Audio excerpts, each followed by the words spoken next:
আজকে আমরা দেখাতে চলেছি মিল্টনের একটা হট টিফিন যার নাম হচ্ছে ইকোনা 3। এটা আমরা আনবক্সিং করব এবং আপনাদেরকে দেখাবো।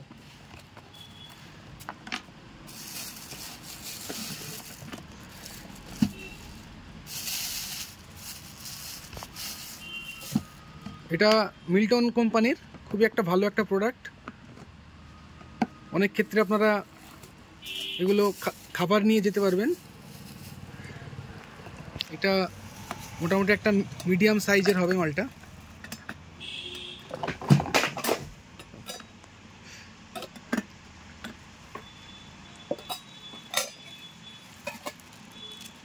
তিনটে বাটি থাকবে।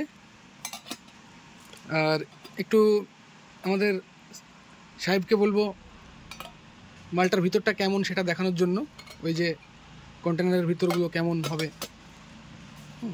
তো এই মালটা কি গরম থাকবে? হ্যাঁ, গরম থাকবে। মোটামুটি 4-5 ঘন্টা থাকবে, তাই না? 4-5 ঘন্টা থাকবে এটা। আচ্ছা, বেশ ঠিক আছে।